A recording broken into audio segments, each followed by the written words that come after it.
the mascot on the top? Yes, I have seen Okay. that, yeah.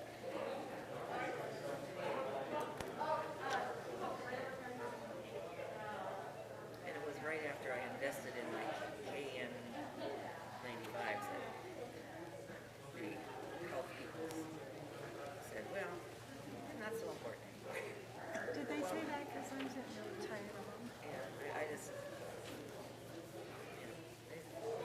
so I'm wearing the old-fashioned lighter one that's not set that protection, Yeah. but I find it easier to breathe in when I'm at a performance for 2 hours.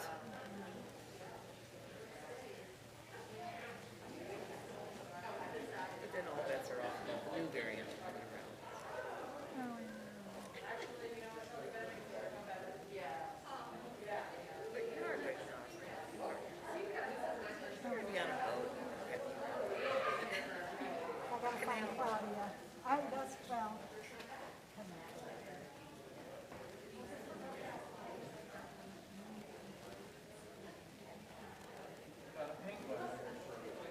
What? I do.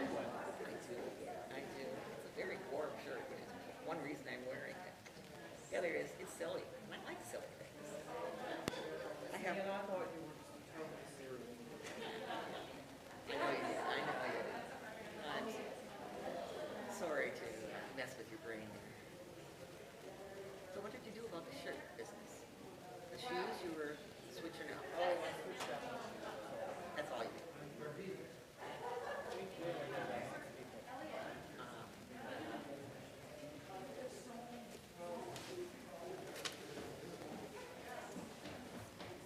These little crowd kids.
How many folks have been attending online the last few weeks? I haven't seen the statistics. We get a report from the board. Yeah. Once we started opening up, I noticed that the numbers fell, which Online. told me, I was still online. Yeah, so the numbers of people who watch the video, who watch the service later, That's right.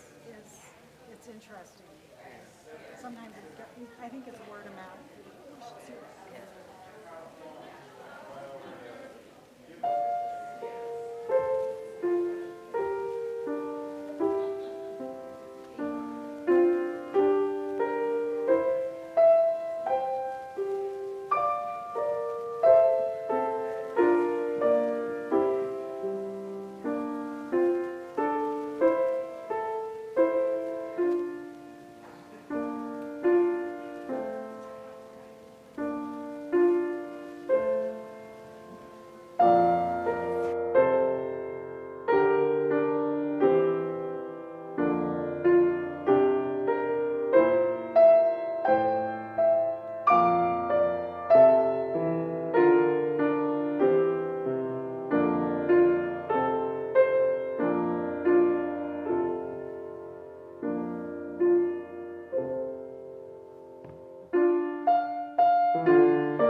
Good morning. Welcome to the Unitarian Universalist Congregation of Asheville, North Carolina. Yay. We're glad you're here, congregant or visitors. Whoever you are, wherever you are from, whomever you love, you're welcome here in our faith community. If you're visiting here in the sanctuary, you're particularly welcome, yay. And if you're visiting online and want to learn more about us, click on the link in the chat box. While you're in the chat, we ask you to introduce yourself and tell us where you're from. No, tell us where you're from, where you're watching from. And we're glad that you're here with us as well, and all our members online as well. I'm Mary Alm, a member of the congregation's Board of Trustees. I've been a member of this congregation since 1983. I joined my first UU congregation 9 years earlier than that in Racine, Wisconsin. So yeah, I've seen a lot. Since Reverend Kathy did a very nice history overview of our congregation a few weeks ago, I'm not going there. I'm here to share why this faith community is worth supporting financially, as well as with your time, your energy. Yeah, there were families here when I arrived, but if you were an adult, you need never encounter a child. That was true. Out of sight to everyone and out of mind to most non-parents. Now, boy, are there families here. And the children are right up front and center, as they always should be. Look at the lovely welcoming spot right in front of me with foam building blocks. I didn't know they were a thing. So quiet. What a wonderful thing. What a wonderful thing.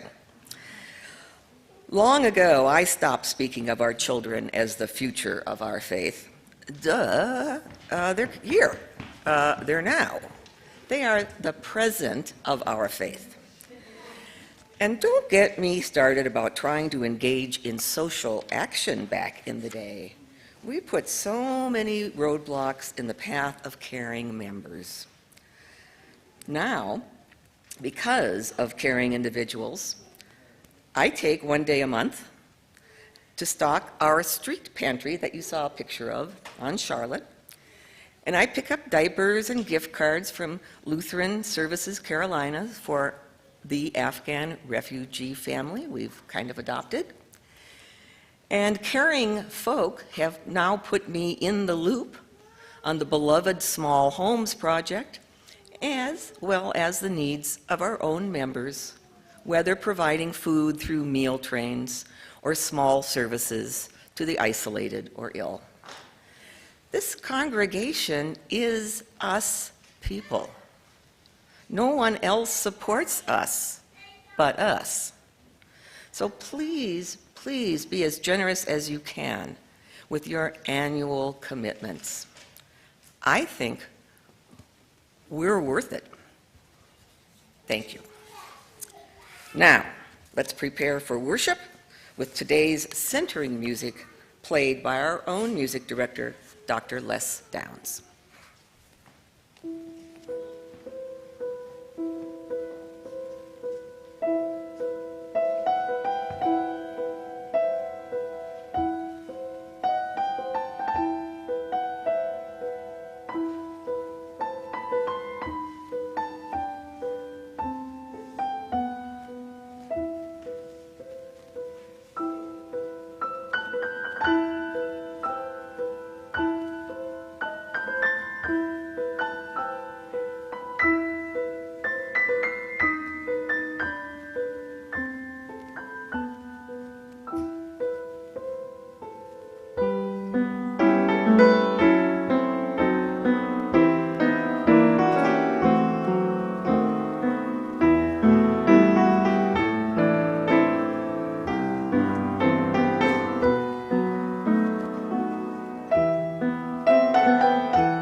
Thank you, Les.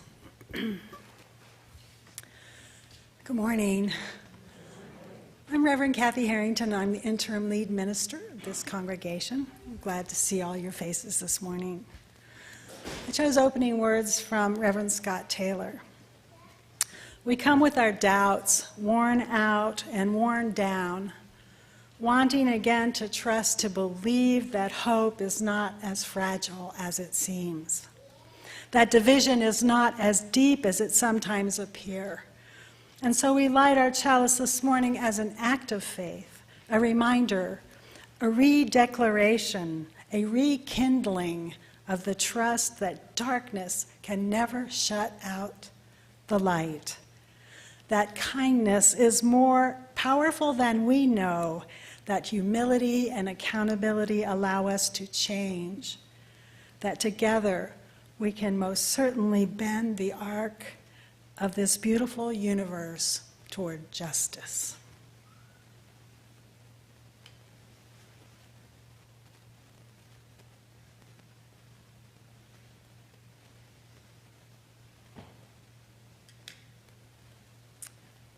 It's good to be together again. Now let's rise in body or spirit and sing hymn number 159. Oh wait, sorry.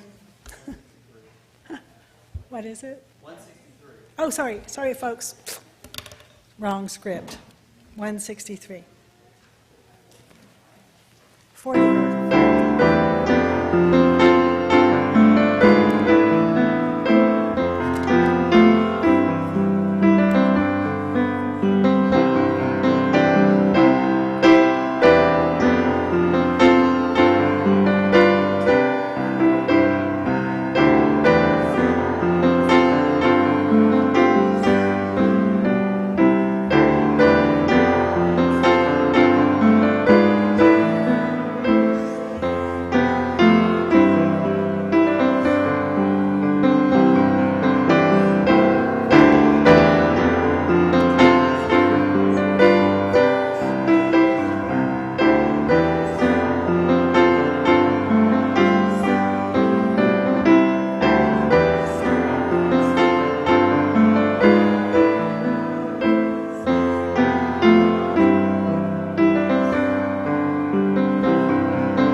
Good morning. I'm Kim Collins. I am the Lifespan Religious Education Coordinator here, and I'm going to share a story with you this morning called The Treehouse Rules.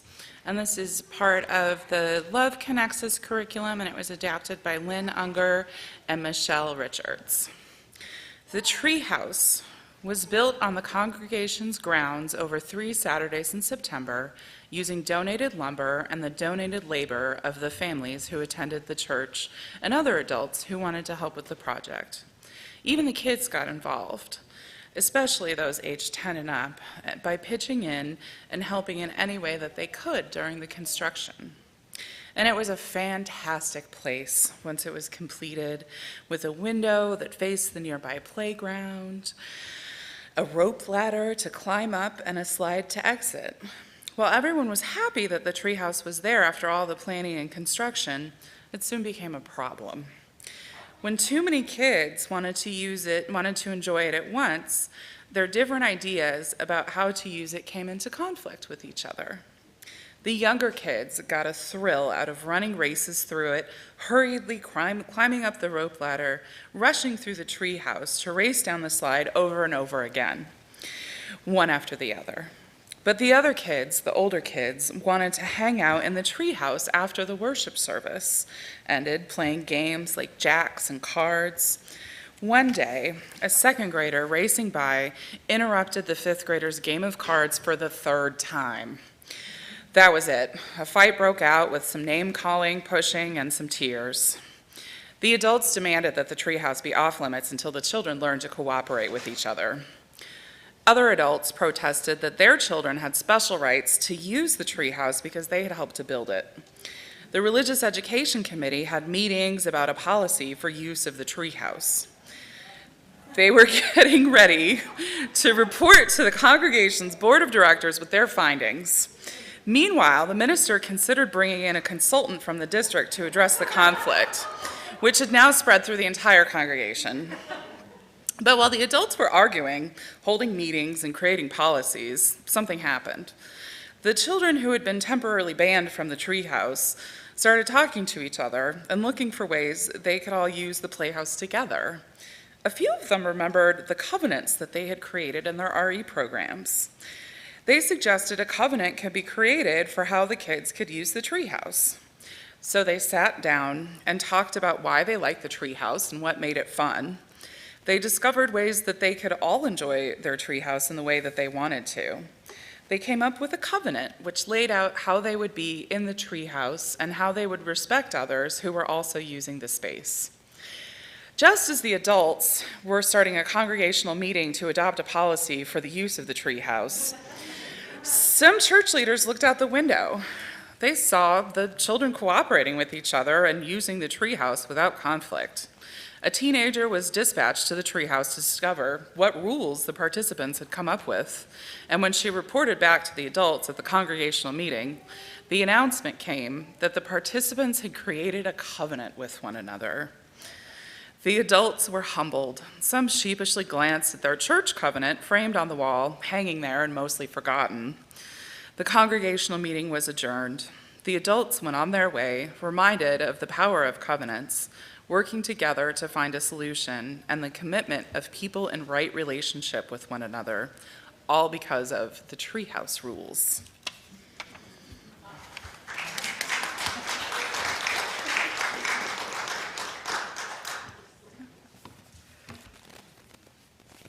Thank you, Kim. That's a wonderful story. And so true, isn't it? I mean, yeah, hello, that's why we laugh. So, in the center of our service and in the center of our lives, let us pause to honor the silences of the world.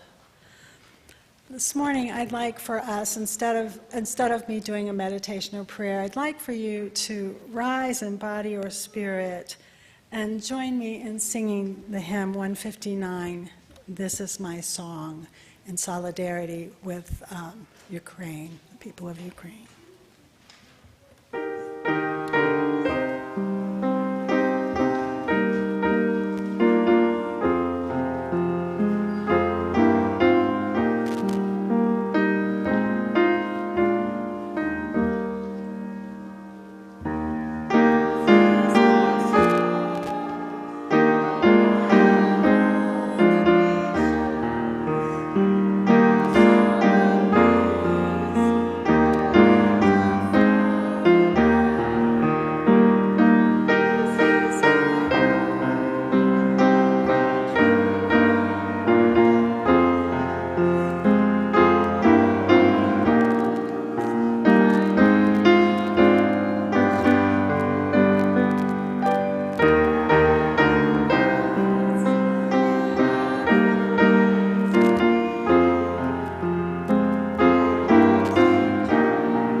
And now let us open our hearts to the silent prayer for the healing of pain and the soft, gentle coming in love. Let us all share a moment of silence.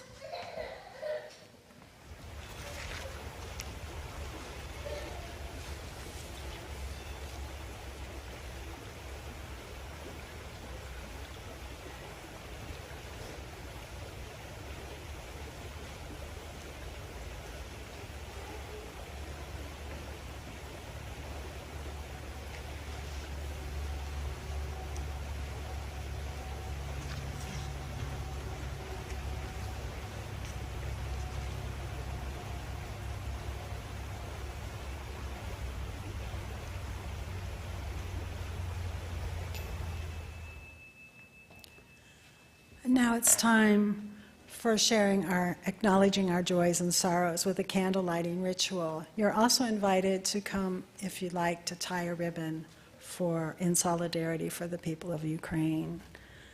If you're online, please write a joy or a sorrow you would like to share with the congregation in the chat box.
And we light one last final candle for all the joys and sorrows that remain in our hearts.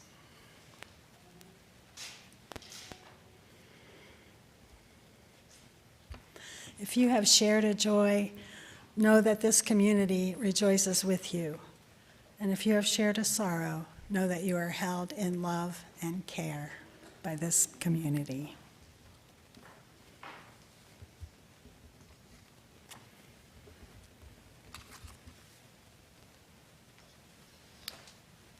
We're going to watch and listen to a video of the song Circle Round for Freedom, and then we're going to sing it. So it's number 155 in the Gray Hymnal. So once the video's done, I'll play a short intro and I'll lead you through the song. You may already know it.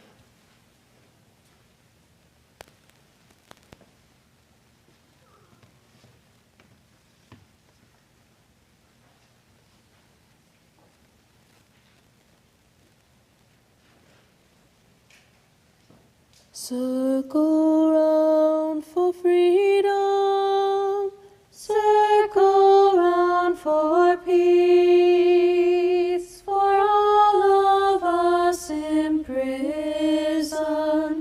circle for release, circle for the planet, circle for each soul, for the children of our children, keep the circle whole. Circle round for freedom, circle round for peace, for all of us imprisoned, circle for release, circle for the planet, circle for each soul, for the children of our children, keep the circle whole. Circle round for freedom, circle round for peace, for all of us imprisoned, circle for release, circle for the planet, circle for each soul, for the children of our children, keep the circle whole. Just remain seated as we sing it.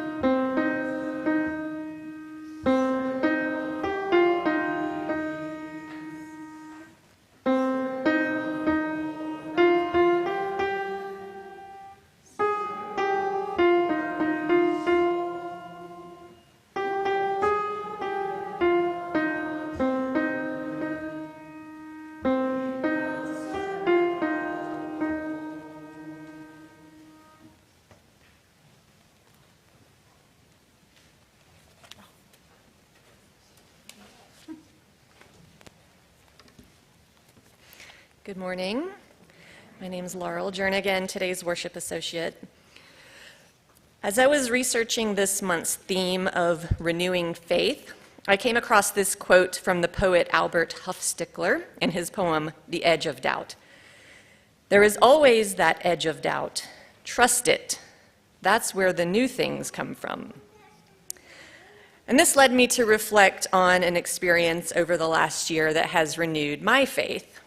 Not in big external entities affecting the state of the world today, unfortunately, but in myself and my own body.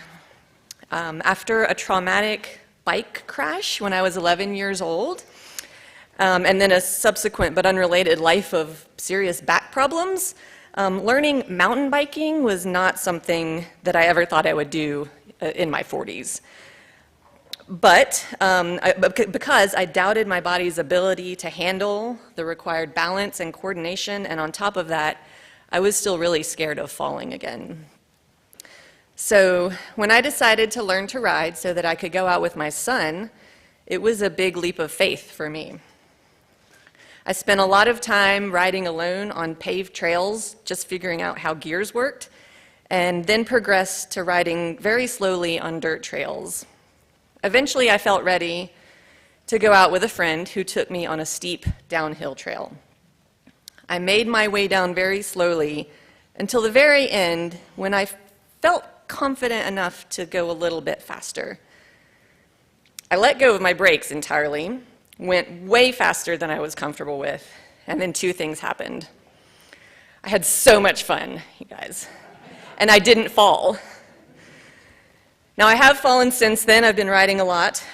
But that first ride, when I faced that old fear and I trusted my body, it opened a door for me for a new passion. And I'm going to keep in mind that quote, there's always that edge of doubt. Trust it. That's where the new things come from.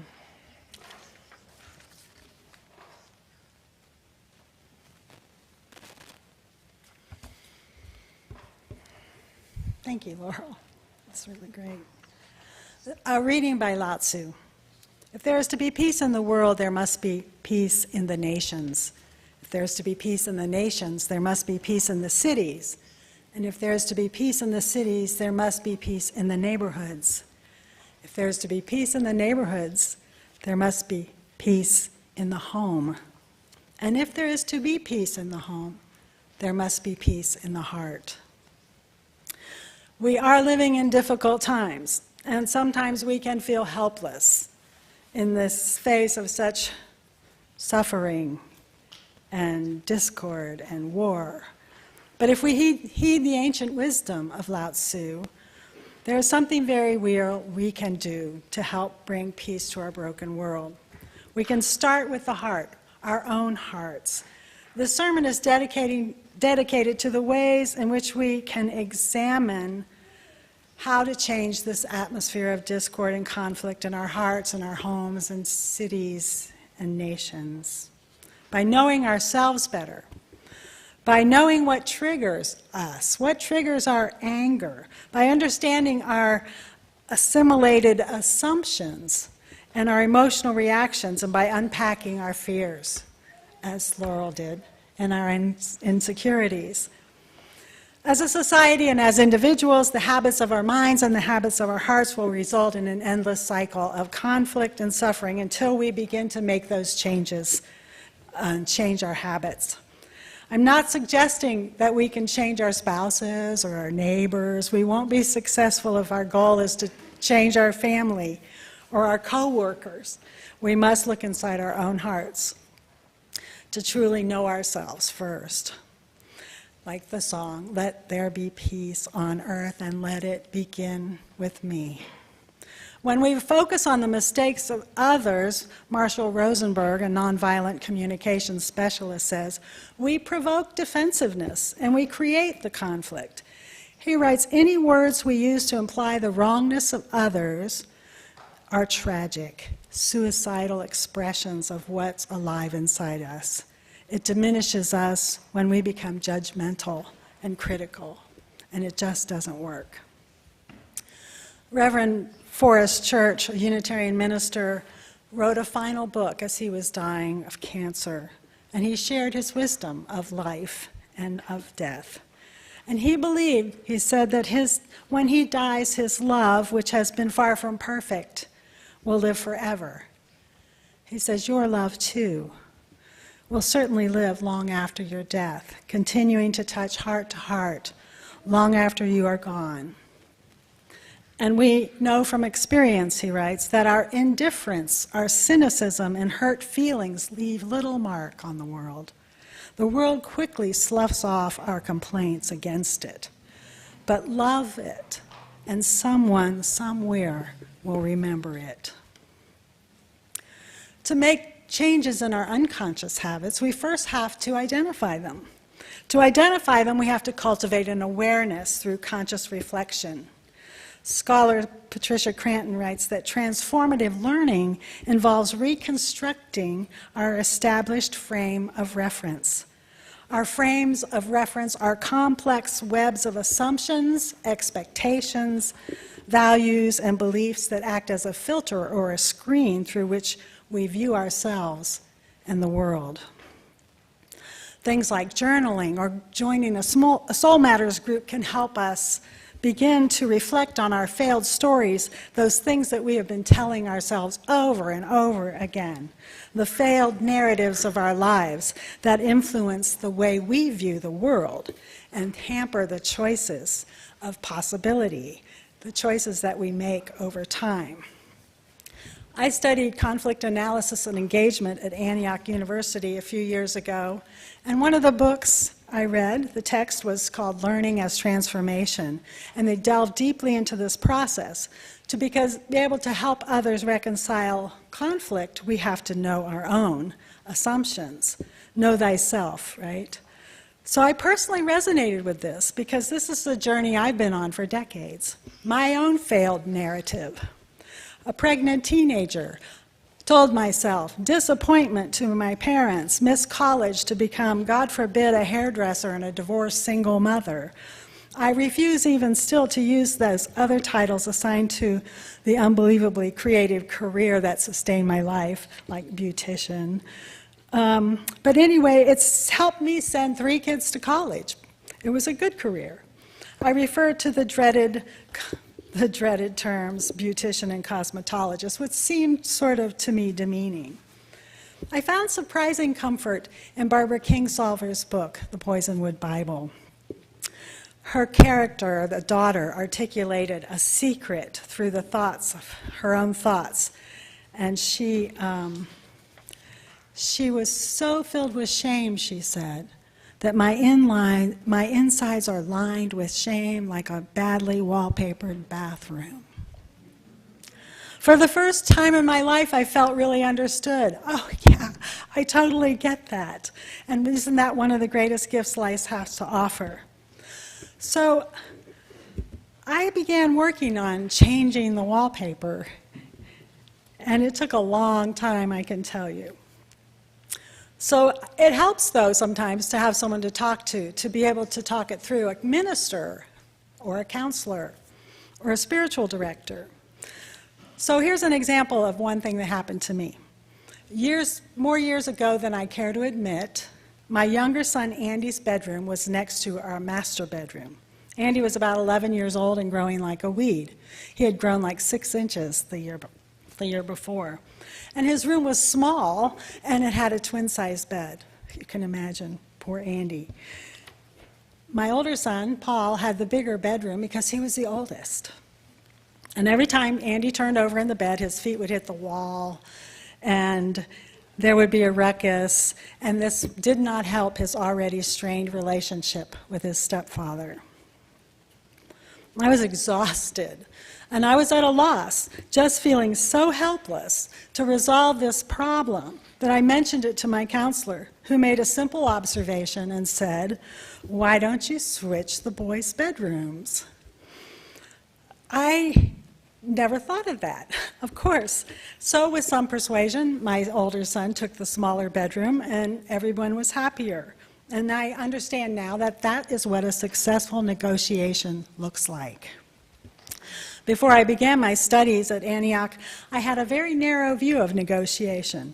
I had thought that it was really a kind of a win-lose rather than a win-win. I don't know why. I thought, unlike mediation, where there was reconciliation and even forgiveness possible, that negotiation was getting more from the other person. And it sort of ruined the future of that relationship. But the reality is, most of us rarely pass a day without negotiation. Anita Roderick, the founder of The Body Shop, once said, "Any woman who has dealt with 2 children and 1 piece of toffee can negotiate any contract in the world." In the book Everyday Negotiations, the author suggests in order to have a successful negotiation, it's wise to know our assumptions, to know ourselves so well that we can recognize our triggers so that they don't come into the room when we're trying to help others, and to get a fresh perspective, and to learn as much as you can about the other person. And I think of Gandhi, who was an Indian Hindu who received his law degree in London. His understanding of British law and British culture gave him the insights into how he and the Indian population could negotiate with the British government non-violently with his famous Salt March. He's a wonderful example of the advantage that you have of learning all you can about the other people involved. Another illustration that I love is by Anthony DeMello.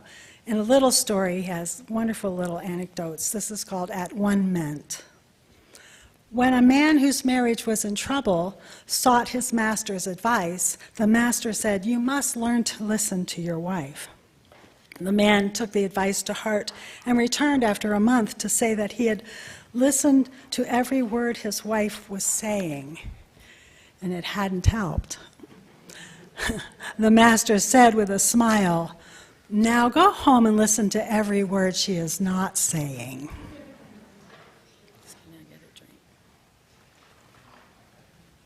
So, pay attention to what's not being said. There's always a shadow negotiation going on, right? So you have to really think about the other person's story, their feelings, the position, and how you would react in the same situation. And it reminded me of the time that my oldest son, the one that was born 12 days after my 18th birthday, literally grew up with me. And he often likes to say he raised me. He came to announce one day that he wanted to go live with his father. Now, he was old enough that he could do the math, right, about his birth date and our marriage. So we had divorced when he was about, 8. So I was really hurt, and I was really shocked, and I was kind of stunned into silence. I didn't know what to say to him, so I just decided to be cool and say, "Well, son, if that's what you really want to do, you have every right. I can't stop you." And with that, he burst into tears, stormed into his room, slammed the door, crying, "I knew you never wanted me."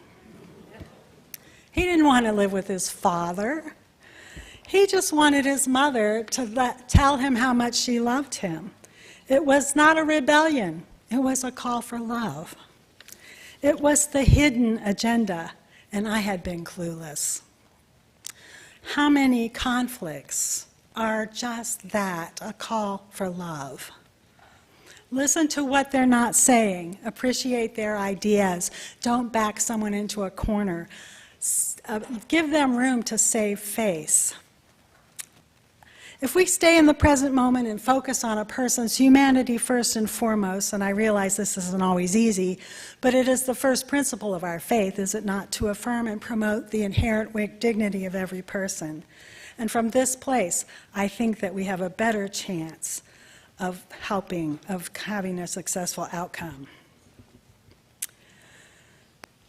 So the beauty of connection with others emerges from a willingness and a curiosity to hear the other's story.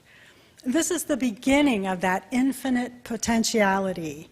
This is the impetus of restorative dialogue and the restorative justice movement. And it begins with the willingness to open your heart and your mind to another's point of view. Remarkable things can happen when we will truly listen.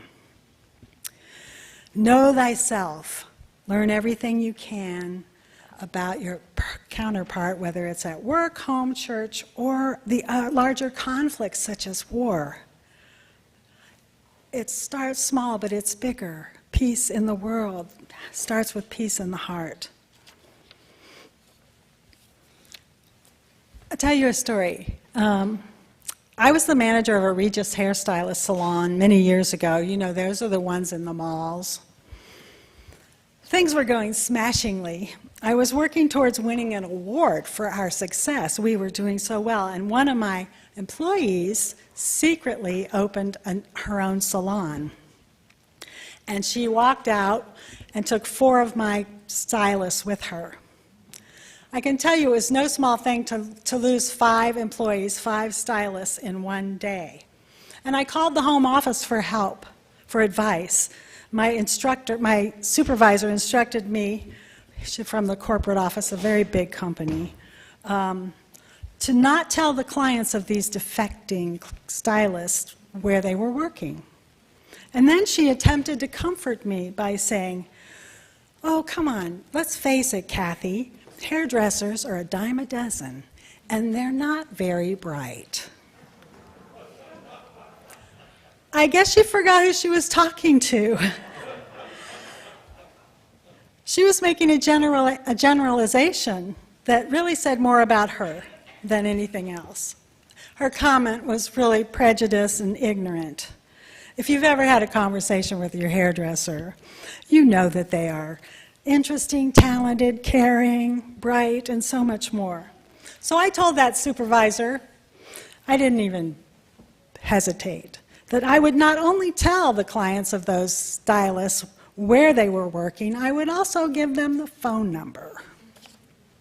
And in just a few weeks, 3 of the 5 stylists came back because the majority of the clients were so impressed with our honesty and helpfulness that they wound up staying in the salon. I learned that honesty in business makes sense from a personal experience from a mentor, Bernard Desjardins. He was a National Hall of Fame award-winning stylist and teacher. And he was just a wonderful mentor. I had been working at another salon, the Hairbenders, for 7 years and won lots of awards, and finally first place in haircutting in the state of Florida. The salon grew and grew, and the owner got more greedy and less concerned with quality and the welfare of her employees. And I had been grousing about my job for months with my best friend Jane, who worked beside me. And I had an epiphany one day driving to work about the unhealthy habits of my mind. I realized that I couldn't wait to get to work just so that I could sit down with Jane and complain about candy.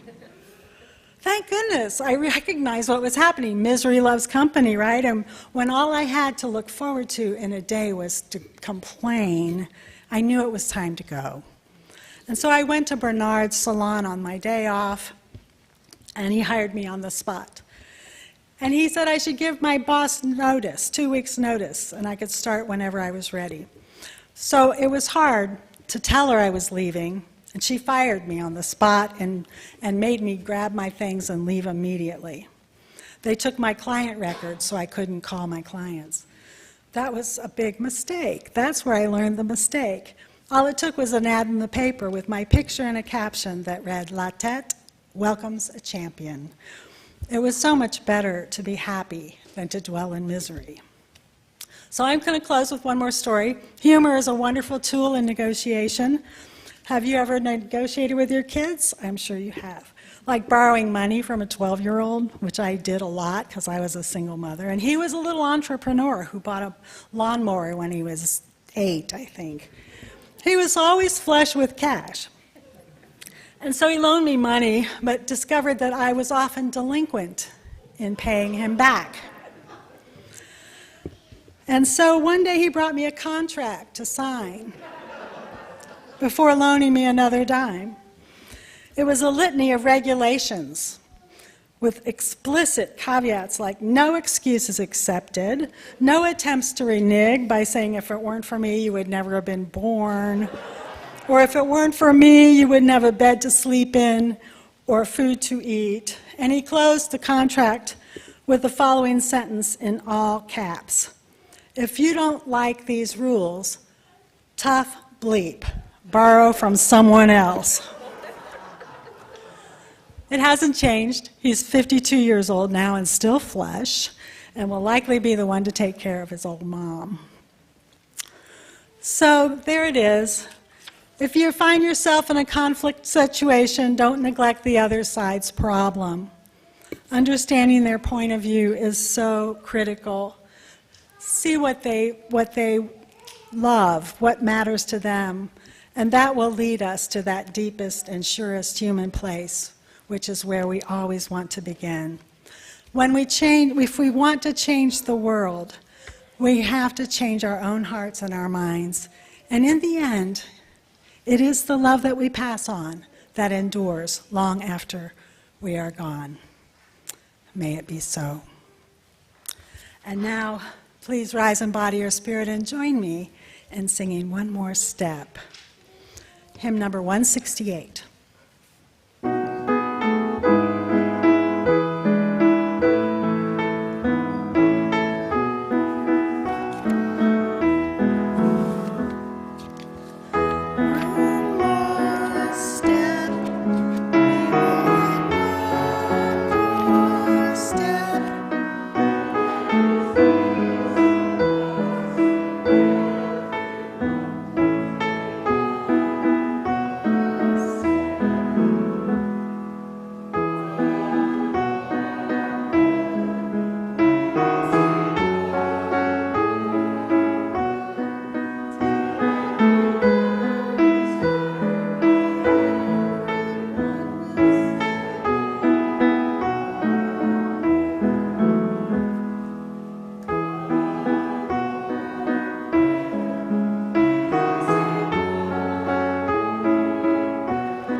Good morning.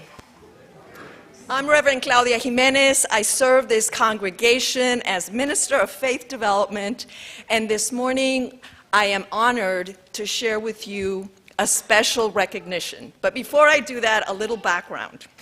The Unitarian Universalist Association, which is the organizational body of our association of congregations, of which we are one, offers a program that is called the Renaissance Program. This program is for religious professionals working in religious exploration in our denomination, and they offer a community of learning where religious educators, like our two religious educators, Jen Johnson and Kim Collins, learn the skills and tools that they need to support the congregation in faith development work. And they offer a series of 14 different modules on topics such as administration, theology, curriculum planning, and UU identity to support their work with you, the congregation. When they have taken 75 hours worth of training, which is equivalent to 5 modules, they are given recognition. And this morning, I welcome one of our colleagues to be recognized.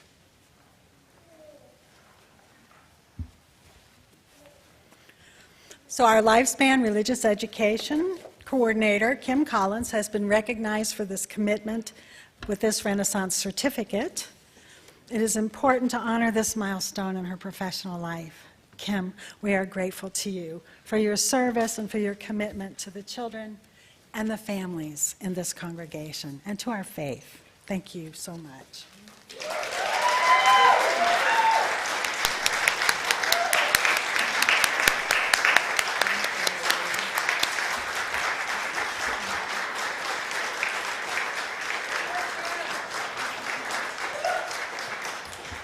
Way to go.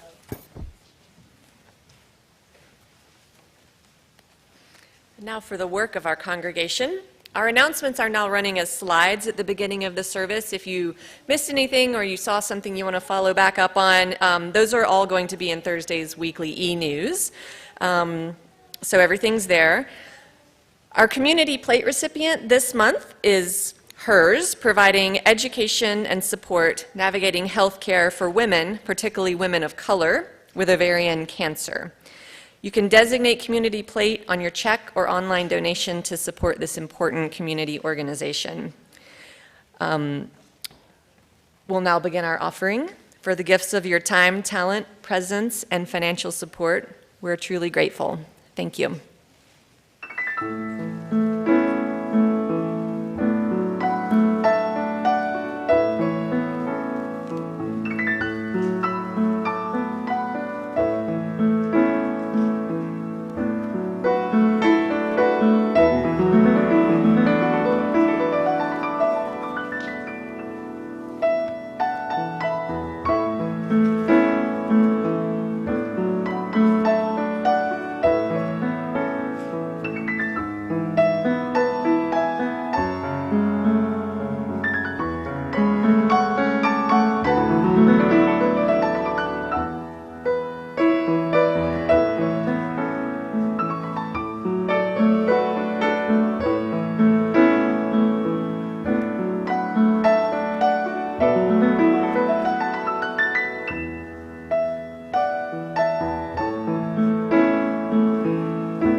I have the best seat in the house because I get to watch Laz's hands. It's just wonderful.